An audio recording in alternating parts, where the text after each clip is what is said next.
Home. It's where you build your legacy, where traditions are started, seeds are planted, meals are shared, and stories are told. We are Chris and Natalie Carpenter, owners of Story Real Estate, and our team of top agents helps people find homes in Moscow, Idaho, and around the country. Have you thought about a move? Contact us to get connected with a top agent who shares your values and puts your family first. Or reach out to us about our Moscow relocation guide. Wherever you're looking to go, we can help you find home. Call us at Story Real Estate or visit us at storyrealestate.com and start building your legacy. While God created the world, the morning stars sang together. After God delivered Israel through the Red Sea, Moses and Miriam led the people in singing. God destroyed Israel's enemies under King Jehoshaphat, while the choir sang. When Jesus was born, the angels sang, and before going to the cross, he sang. God rejoices over us with singing, and one of the only things we know for certain that everyone will be doing in heaven is singing. At New St. Andrews College, we understand that music is not an elective. It is central to our being and identity. We endeavor to train all our students in a joyful and robust musical literacy that will help them shape culture in a Christ-like direction wherever they go. Additionally, we offer the Certificate of Music in conjunction with our bachelor's degree in liberal arts and culture for students who desire extra music training beyond the regular music courses they will take as a part of the core curriculum. In the certificate program, you won't simply appreciate music or listen to it or talk about it. You will do music. You will study it, analyze it, read it, write it, sing it, and play it. You will receive private instruction in your primary instrument as well as secondary lessons in voice, piano, conducting, and other instruments. You will receive a solid foundation in music theory and analysis. You will study music history, church music, and music pedagogy. And when you graduate, you will leave with the ability to sing, play, understand, and steward music in whatever church or community you plant yourself. I'm Dr. David Erb, and this is the Certificate of Music at New St. Andrews College.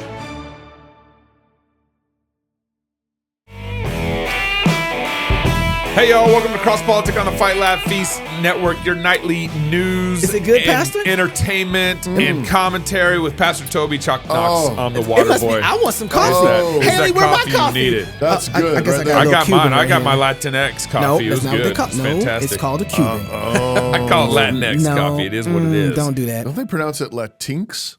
I don't. See, now don't help him. I Now know. he's gonna. It's Latinx, isn't it? Now he's Isn't gonna it? say "yeah, man" on the end of it. Yeah, man. Wait.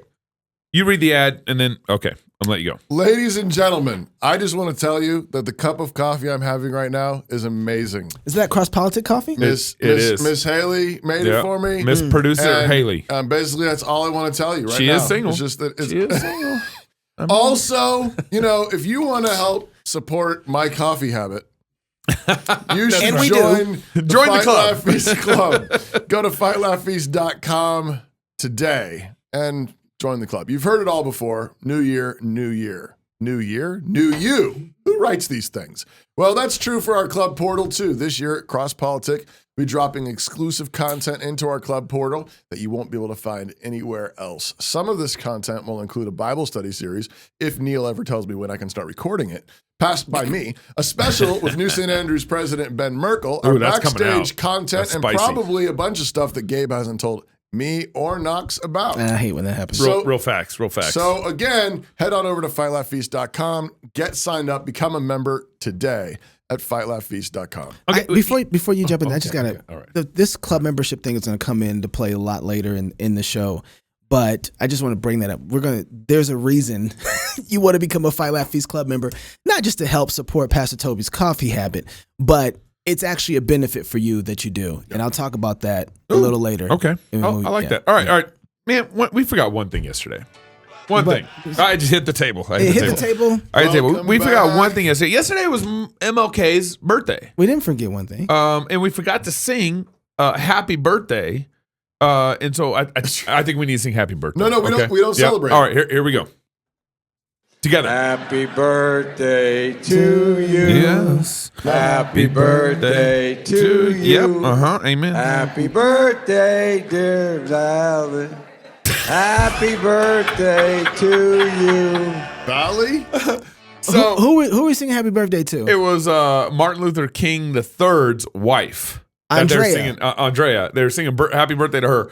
He was speaking at the National Action Network, and he said, "Hey, it's someone's birthday today, and we need to sing happy birthday. So everyone, we got to sing happy birthday to Mrs. King." That'd be right. You know, Andrea. and Andrea. And they started. He started the happy birthday, and he led it. Well, and then he couldn't remember her name when he got to the. I think he called her Valley. He went. I don't know what she said. Yeah.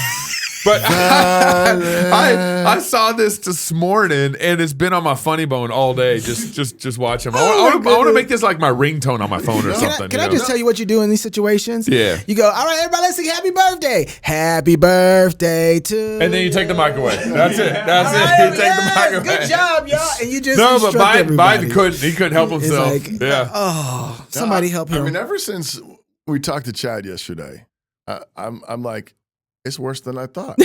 yeah. It's Or worse. it's better than we thought, It's too. worse than I thought. Yeah. I think there's both. I think both those things are true. It's better and worse at the same time. Right? Because, well, think about it. The better side of it is that although you're going to just take the conversation there. Let's just go there. Although there were a lot of things that were horrible after slavery and the turn up from the centuries going that way from slavery. What the blessings of God for black culture in America, God was being faithful to those people who were being faithful. And the enemy really didn't like it, in a lot of ways. And there were things that were being repaired without the federal government repairing them. That's and right. you saw this. Even with bad guys, Even with a lot bad of people trying to, be Make it difficult. hateful and bigoted and prejudiced or whatever. The voting was absolute nightmare. But there was a lot of things that were broken. But there were a bunch of people that were like, oh, well, we got God. Right. We'll work it out over time. And the church and the relationships They that were were getting there. married. They're having They babies. were They're baptizing their babies. I haven't played that in so long. I'm just going to go, where's it? He's getting good. There we go. I don't want you guys to Right. forget. Yeah. And so when I saw that, I was like, wow, the enemy really wanted to dampen that type of thing of those kind of blessings. And I mean, Black Wall Street. Black. I mean, have I ever mentioned Black Wall Street? I don't know if we've ever talked about it on the show I really before. think you should give it some more consideration than Pastor you Toby, usually do. I'm so proud of you right now. But I mean, that was God's blessing. It was. That was. It I was. mean, that's what we're talking about, and that's in the face of hardships and difficulties and hatred and bigotry and all these things. And then Gabe's favorite Reagan quote: "We're here from the government. Yeah. We're here to help you." Yeah. No, thank you. But that's like Get off my lawn. And MLK. And I got my AR-15 walking you out. Yeah, but we took the bait. Yeah. For me, Apparently, we took the bait. Sure well, did. and it took time before it finally did. But because of where we were and what we were coming out of and where we currently are and what we're facing, it gives me a lot of hope to say this is nothing compared to what we've had to go through before. Yeah. When a people who are called by his name humble themselves and pray, turn from their sin, we can see that type of transformation again when we trust in Christ for it. And not the government. And it strikes me that we all took the bait. Everybody together. Guilty white people. That's right. Come on now. I don't know, guilty black people, angry white people, angry black people. Federal government, save us. Yeah. That's right. Save us. Give us more money. Redistribute incomes. Give us justice. Take away our guilt. Well, I think take away our take away our shame for bad things that our parents and our grandparents did. Well, it struck me this week reading Jeremiah 29, and where the play's the same. Whether you're in slavery in Babylon, or whether you're in slavery in 1860, or whether you're in a free nation, Jeremiah says, hey, do good in that city and go have babies. Like that's the play. Yeah, build houses, plant gardens, get married, have children, and that's the play. Whether you're free or not, go baptize your kids if you have and that's what was happening with the black community. And God blesses that. And then when you do that, you're looking to God for the blessing. You're looking Him for the provision, for Him for the deliverance, and He delivers His people. Come on now. But we over and over again, we look to pharaohs.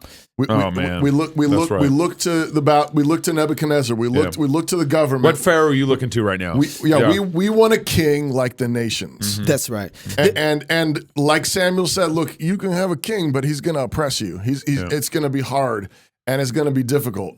And that's But it seems like that's what we did. Have we ever talked about the story of Uncle Nearest, Uncle Nearest, or Nearest Green? I think we've mentioned it on I the think show. we've talked I about don't know, but I know I got Uncle Nearest whiskey from you for Yeah. Christmas. Man, I that got was Listen to that some good was so good. I shared it with too many friends, Oh, man. man, I didn't share that with anybody. Man. it's still in my cabinet. It's good. And I've been It's actually sipping good. on it. Here's the deal. You have to share it to talk about the story of it because the Yeah. story is beautiful and it's one that's been lost.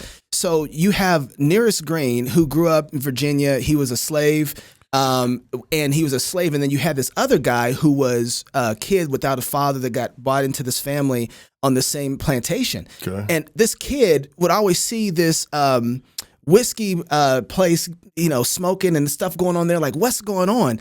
And he would be so interested in this place. And so he would go over there to this place and hang out with this guy called Uncle Nearest. Okay. And Uncle Nearest taught this kid how to do bourbon. Right, how to do whiskey, and taught him the filtration That's process. called discipleship, right there. Right, and so Yes, sir. Disciple me, please. And so this kid learns this craft and this skill from Uncle Nearest, becomes very dear friends. You can probably see this child that doesn't have a father finding in Uncle Nearest, the relationship that bonds there.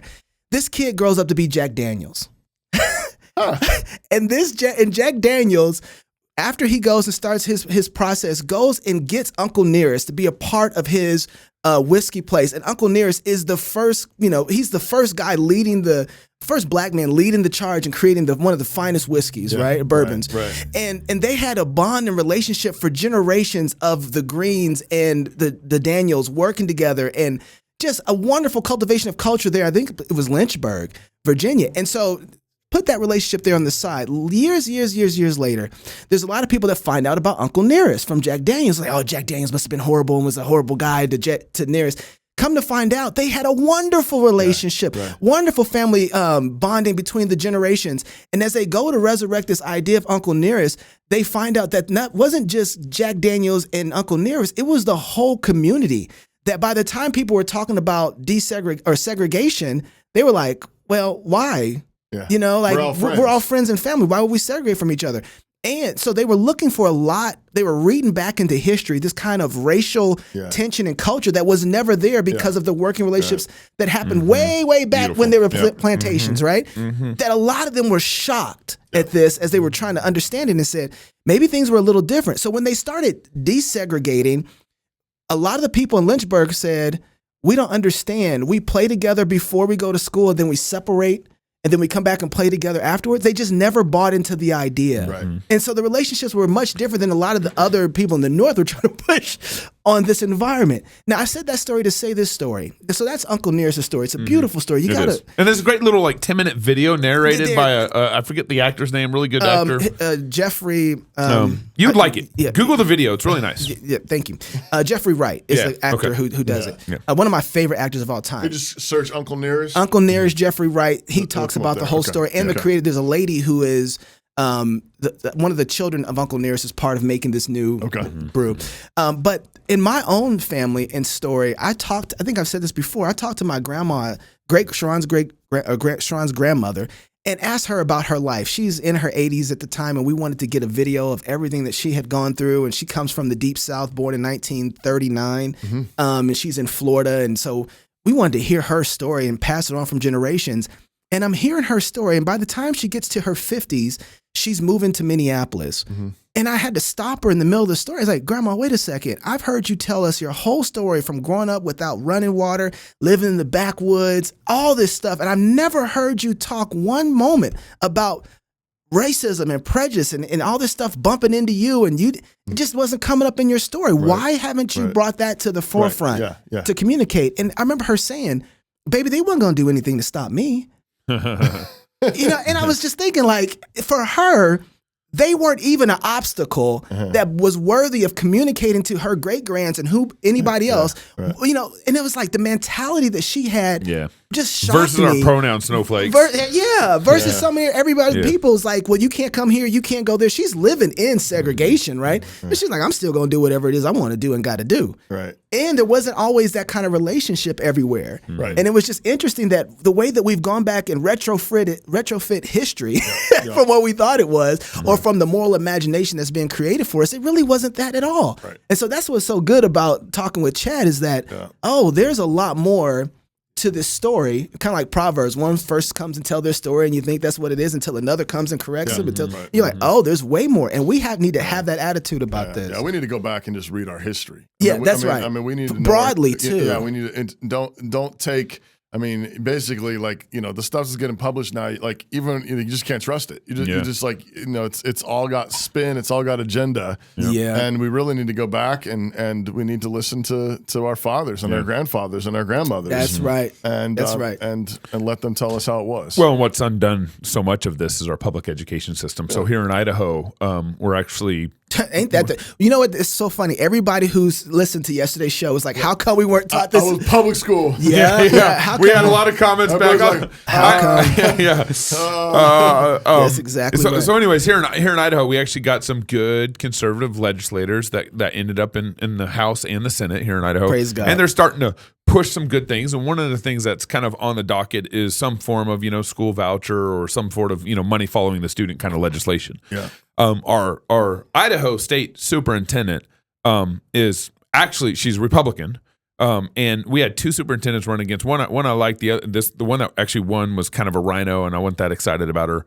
But anyways, here's some comments that she made. I think it was yesterday regarding this debate on public funds and private schools. I am not prepared to be an advocate for public funds going to private schools. That does not take away from a parent's ability to choose to send their child to a private school. Huh.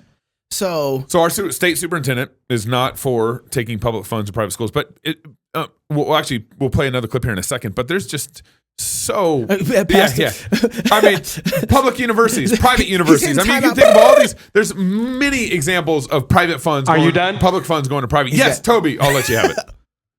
Public funds? Those are my money.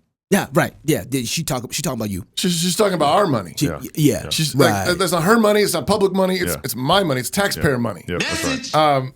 So she says, no, but she puts it in that category. It removes it from your responsibility. Yeah, but that's a lie. Yeah, that's propaganda. Mm-hmm. What she's saying is, I am not prepared to take taxpayer money and allow them to decide to use their money to educate their children. Come on now. The way they want to educate them. Oh well, Blah, blah, blah, blah, blah, blah.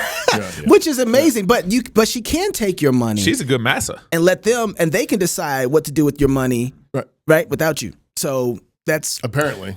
All right, and then she says, and then she actually follows up. So this is the kind of the same thought process. She's explaining some things here, and she goes on further to say this.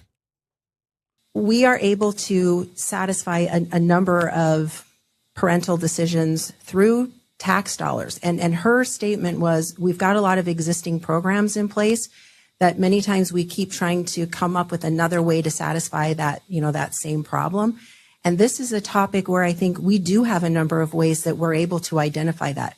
Now, I may not be philosophically on the same place as someone else that all of the money would go. I have some things that are important to me: accountability, transparency. I think those are the expectations that we all have when it comes to the public realm. I think that should apply to the private as well. Whoa. Pause. Whoa. So listen, did you just hear what she said? Wait. Let me just remind everybody, this is in the same thought process, okay? The same stream of thought that she just said about public funds not following private schools. Right. Go ahead. I just want to make that connection. Go. No, you're good. Go ahead. That was it? That's what you're going to say? I was going to say, like, what he said.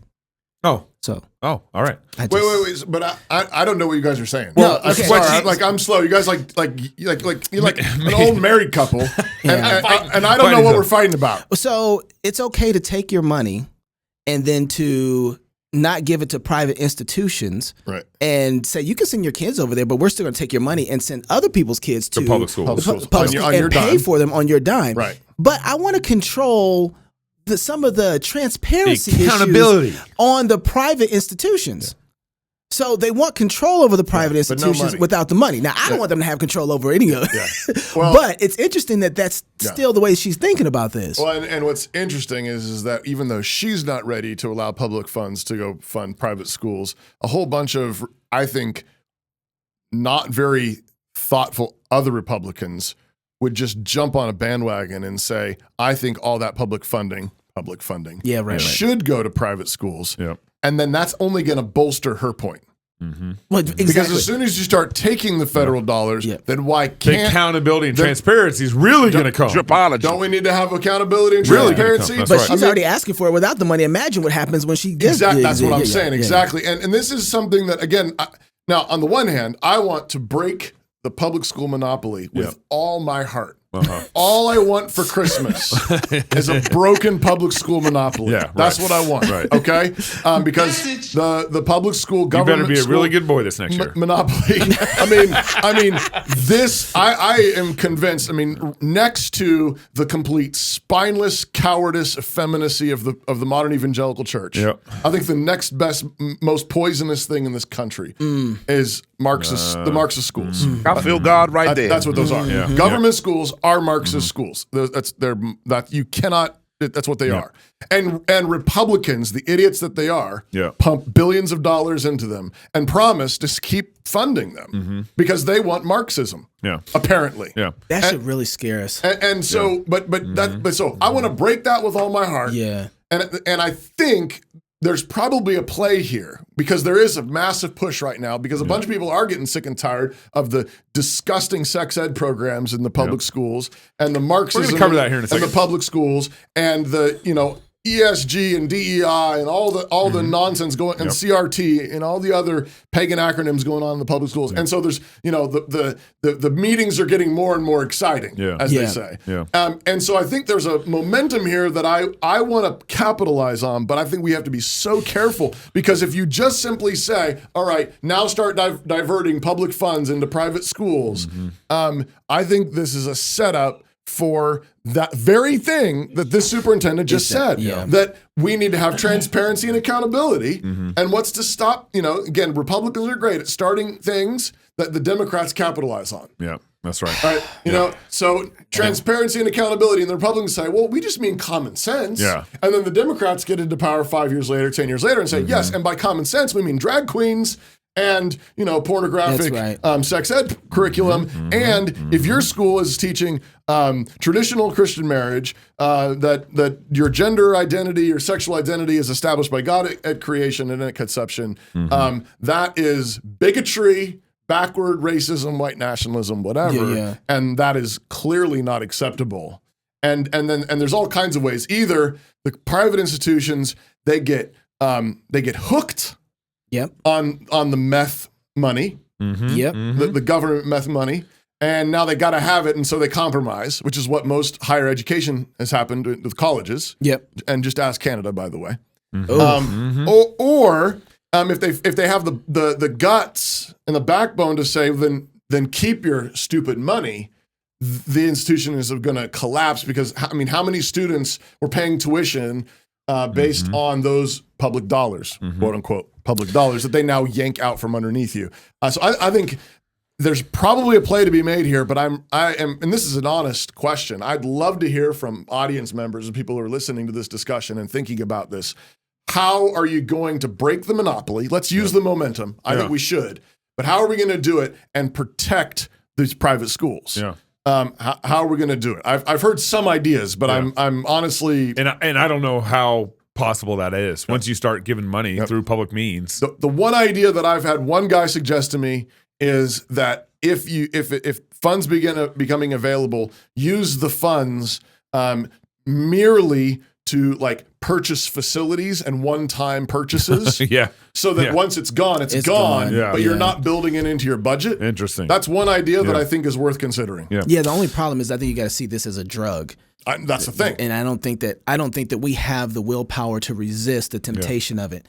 And so there's something. The idea is one thing, because what Republicans tend to do is they tend to have every hit they think is a home run, and so they don't run the bases when they actually just hit a deep ball, right? They need to hit this one and start running. And so again, I just think that for us, it's more of what is the end goal, and we need to beat that and teach that into our people before we even start the play.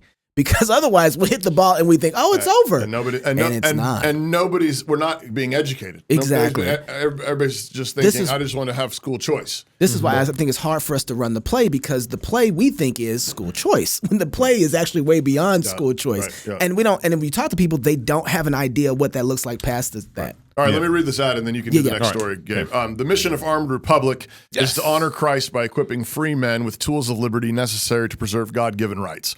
In the Armored Republic, there's no king but Christ. Actually, that's the truth for the whole world. We are free craftsmen. Body armor is a tool of liberty. We create tools of liberty. Free men must remain ever vigilant against tyranny wherever it appears. God has given us the tools of liberty needed to defend the rights he has bestowed on us. Armored Republic is honored to offer you these tools. Visit them at the number 500, AR500armor.com and buy some body armor today. So we're still talking public education here in Idaho because we're a conservative state. We're a red state, right? We're supposed to be, Republican, keep Idaho red. In name right? only. In name only. But in any of your states, all you have to do is just scratch the surface of public education, and you'll find all sorts of trash and curriculum that's being taught to the students in the public school system. That's some imagery. I just thought about scratch and sniff, and then you're so excited about the smell, and it's trash. It's stanky. It's a stanky smell. You just scratch it just a little bit, you're like, how do I unscratch that? So that's how it's going to be. That's how it's gonna be. How do I unscratch that? You can't. Eggs. And so it just came out. IFF just reported on Idaho Freedom Foundation. Yeah, Idaho Freedom Foundation just reported on this in our public school district here in Moscow. They are showing pornographic light videos to 8th graders, showing them how to put on condoms. But what's crazy about this is that Trojan, the private company Trojan Condoms, is the one who creates these videos that public schools use for sex education curriculum here in Idaho. And so here, Idaho, our little Moscow Junior High is showing, Trojan videos on how to wear condoms to their kids through this kind of, cartoon kind of sex education kind of video. This is my shocked face. Yeah, not shocked. But what's also kind of funny on this goes back to, we are a conservative state. There's still some remnant of funny conservatism still here. It's actually illegal to teach sex education that is not reaffirming traditional family values. Yeah. Illegal. Title 33, chapter 16 here, section 1608 in A-B. It says family life and sex education legislation. The legislator of the state of Idaho believes that the primary responsibility for family life and sex education, including moral responsibility, rests upon the home and the church. And the school, go Idaho, and the schools actually, there. This is my shocked face. Yeah, I know. It says that in the Idaho code. Yes, major emphasis, section A. Major emphasis in such a program should be to assist the home in giving them the knowledge with appreciation of the important place the family holds in the social system of our culture. Its place in the family and the responsibility which will be there much later than they establish their own families.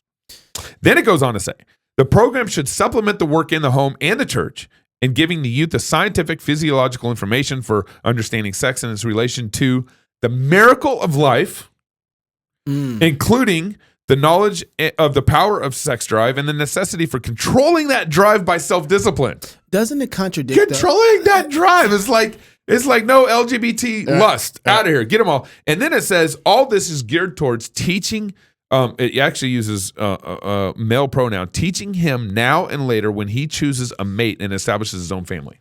There is hilarious. Wow. There is something very glorious about that, and at the same time, I think it denies its own principles. Yeah. So if the idea is to hold to the family values and ultimately Christian values, what they're getting at, then it would reject the idea of the government schools teaching sex education anyway.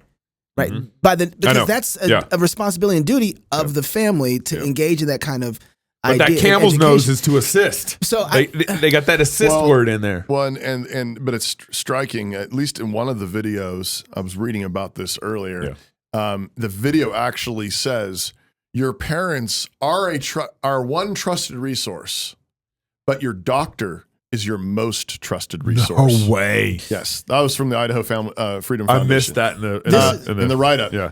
So at least one of the videos says that your it's telling them they can go to their doctor to get contraceptives, abortifacient pills, Plan B type stuff, and it says you can go to your doctor and you can get these things without your parents' knowledge. Wow! Because while your parents are a trusted source, your doctor is the most trusted source. Incredible. I agree with you, Knox. We stumbled. Idaho, I think, really stumbled when they wrote into the Constitution that we needed to provide public education. Yeah. That was our first playing footsie with Marxism 100 plus years ago. 1980. The whole idea of government schools 87, is Marxism. That communism. Why I like that. I like what they're doing, but that in itself is a sign of the abdication of the parent already. Yeah. That's really abdication, dereliction of duty. And the church. Where was it? The church should have been calling that out. And what do you mean? But you got to remember, some of this happens because of the abdication of the duty of parents. You know, when parents are neglecting to do the things that they're supposed to do, it's not like it doesn't happen. The way that God has made the world, something comes in to fill that void. And so they're trying the best they can. The role is always going to be filled. And in one sense, you got to give them a hand for okay, we're having this problem with parents and kids. We want to come back and support parents. How do we do that? We don't know how to do that really well, but let's do it like this so we can push the responsibility that way. But when you have that, you've already failed, right? You got to understand that. And so if you know the TV show Bluey, have you seen that TV show? Australian TV show. It's a great show. Yeah. It really is. But Bluey exists because the Australian government saw back early 2000s, there was a problem with the parenting that was happening in their country. And because of the way the parents were teaching their kids, they're like, we got to do something to help parents become better parents for children so we can have better citizens in our country. And what they did was create a TV show called Bluey. And Bluey is probably one of the most popular kid shows out there. And it's just trying to get fathers to not beat their kids, but to love their kids, spend time with their kids, raise their kids, right? Love playing with their kids. And the show is and so everybody, when you watch the show, you look at it and you're like, I'm not as good as a dad as Bluey's dad. I want to be Bluey's dad. And so that's what it does. And it encourages do that way. But they're trying to fill a void that parents have not worked hard to do. And because of that, now the government is making shows on how to get parents. They've become the church and they've become the parent and they're trying to disciple. That's all this is. When we have abdicated so much responsibility on the issues of sex and the nature of God. I mean, when you think about it, if you grow up on a farm, this is not an odd question. This is not a weird question. You're seeing it in nature. You're talking about it with your kids. And then your kids are seeing the relationship between you and your wife. That's not something that's yucky, but it's beautiful. And you get to disciple your kids in this way. I remember my mom, being a registered nurse, taught me so much about, even at a young age, my sexual reproductive organs and penis and vagina and how those things work together, that when other people came to tell me and talk to me about things or engage them oddly, I had a standard to say, no, that's not what that's for. This is what it's for, and it's beautiful. And then marriage and all, and I understood those things, can operate those things, so that I didn't have to get taught by the world those things. And when you are taught by your parents those things, it gives you a whole different, it teaches you rightly, disciples you rightly on how you need to work with those things, discipline yourself, learn what's going to happen to your body, and as a mature person, how to use your body to the glory of God. But when parents forget that, then we're going to have to create things like what's in our, as good as it is, the things in our law, or a TV show like Bluey, because we've abdicated responsibility, and we need to get that back. Okay, there's one more clip that I want to play. You want to go there? Yep. You got time, right? I got 10 minutes. 10 minutes. Ooh, perfect. Can we get Let's this in do 10 it. minutes? Let's just 10 minutes. Okay. There's this clip from Tucker Carlson that it's a 4-minute clip. It's a 4-minute clip. And so, but it's worth every bit of 4 minutes. There's not a whole lot of commentary to give to this clip. It's just one of those things that you need to be aware of. You need a flag. Yeah. And then there's a point that I want to say after this. So it'll be like 6 minutes, we'll be done. All right. Play the clip from Tucker Carlson. It's a really interesting story. So 5 days ago, last Wednesday, the FAA ordered a ground stop on all air travel in the U.S. That meant that not a single commercial or private aircraft was allowed in the skies over this country. And that's very serious. Hard to overstate the seriousness of that, actually. The only other time this country has imposed a national ground stop was after 9/11, the terror attacks 21 years ago. So it's a huge deal. What happened? Why did the government ground all the planes? So people asked, but initially no one seemed to know. Pete Buttigieg, who runs the transportation department, which oversees the FAA, went on TV to say he was not quite sure. Surprise! And then over the next several hours, a kind of story emerged. The government system that sends messages to pilots, called NOTAM, had gone down. And then the emergency backup system had also gone down. Now, the FAA claimed it first noticed this on Tuesday night. When the problem could not be fixed, the government issued a ground stop the next morning. That's what Pete Buttigieg said. He described the culprit here as, quote, a damaged database file with no evidence of a cyber attack. So to repeat, said Pete Buttigieg, there was no evidence of a cyber attack. It was just your garden variety software snafu. Some contractor entered the wrong code. No big deal. That's what they said, but it was not a very convincing story if you thought about it. Shutting down all commercial air travel in this country, even for a morning, is a very serious thing to do. U.S. airlines haul close to 750 million people every year. Air travel is essential. It's also potentially dangerous. So for a lot of reasons, it is imperative that our system works perfectly. But one day, our system just shut down for no real reason. Is that what you're telling us? Yes, explained Pete Buttigieg with a straight face. Now, most people seem to think this was fine. We were not entirely convinced. And then the next day, last Thursday, we noticed that virtually the same thing happened in Canada. I did not know that. Well, that was very strange because the US and Canada have separate aviation authorities. They're different countries, and each country uses its own software to route their planes. The systems are not linked to each other. And yet, 24 hours after our country's NOTAM system went down, Canada's NOTAM system went down also. According to the Canadian government, its system, quote, experienced an outage. Really? What are the odds of that? And then we remembered that on New Year's Day, 2 weeks ago, something similar happened in the Philippines. Its air traffic control system also went down. For a time, no aircraft were allowed in Philippine airspace. Thousands of flights over Asia had to be rerouted, which is expensive and dangerous, potentially. Now, this was also, they told us at the time, some sort of minor technical problem that we should not worry about. Calm down. Everything's fine. But is everything fine?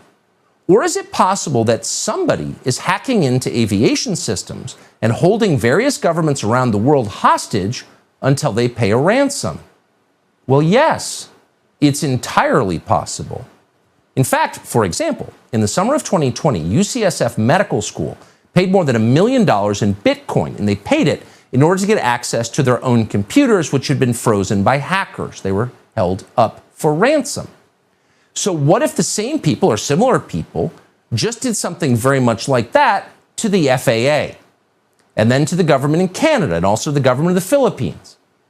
Now, if that were actually happening, the Biden administration would never tell us in a million years. They would lie about it, like they lie about everything else. They would have Mayor Pete claim it was a software glitch from a contractor.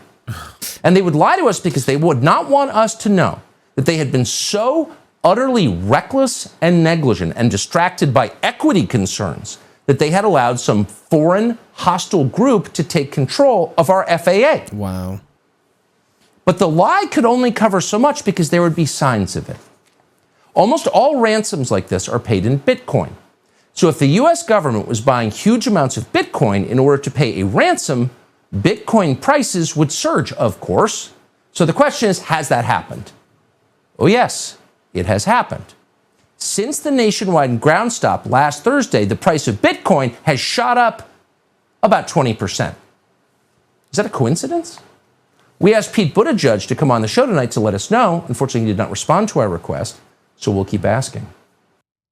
Well, it shot up. I'm looking at the Bitcoin stats right now. So when that happened, there's about a 20% spike. So I mean that. Now the correlation there, you don't have the evidence of it all, but that blew my mind on the kind of thought process that Tucker put together. Pretty amazing. Well, this is exactly what a free press is supposed to do.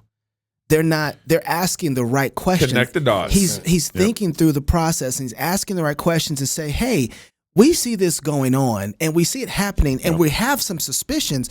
Government, can you tell us what in the world is going on? Or are we tripping? Can you come to us and let us know this? How about some transparency and accountability Come on now. from our government? But you get this because of a free press. And I got to tell you, I don't see a whole lot of what Tucker just did on his show operated inside of press back rooms. And they got, and so this is what I talked about this at the beginning of the show. I would love to see Cross-Politic be able to have the ability to develop, to have researchers and people to go out and journalists to do real journalism. That's real journalism. That's right. If he's making the case, but he's not settled on it yet. He wants to ask the question, is this what we're seeing? Yeah. Is this right? Can you tell the American people what's going on? We are only when you have a free press, it tells you what's going on in the world, your relationship to that, and how to engage it. And that's why the free press is so important. What we do here at this table, when we talk about things, we're doing our best with everything that we have. And it's because of our club members that we're able to even do this. And I'm just saying, imagine being able to support an institution that is able to engage that with the understanding of the gospel and how Christianity works and how the world works with a biblical cosmology. I mean, it would be on fire to have those type of resources with that type of understanding. And so when you just think about when you're giving, when you're doing things, that's what we're trying to build here. And those people who are giving across Politic, I just want to say thank you. You're getting us closer to be able to do things like that, because that is absolutely phenomenal. And I can't wait to be able to do more of that as God blesses us. That's right. If you're single, get married. And if you're married, have you some kids. And if you have kids, go baptize them. Until tomorrow, love God with all your heart, soul, mind, and strength. Love the neighbor as yourself. Go fight, laugh, and feast. This is Cross Politic.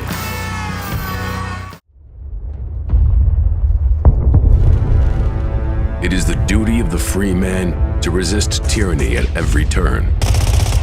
Every man will either watch his freedom stripped away or take action to protect what he loves. Introducing the A3, the newest revolutionary body armor from Armored Republic. The A3 is the new standard for lightweight multi-hit body armor. A3 plates are incredibly light at 4.6 pounds. The patented design captures fragmentation while remaining multi-hit capable. The A3 will stop up to M80 ball, yet comes in at only 0.7 inches thick. The A3 is the thinnest NIJ .06 compliant or certified composite standalone plate that includes the drop test. The A3 is the first of its kind, patent pending, that combines an alloy strike face with polyethylene backing, revolutionizing body armor technology by providing strength and durability while remaining sleek and maneuverable. The A3 is the new standard in lightweight body armor. The fight against tyranny just got stronger.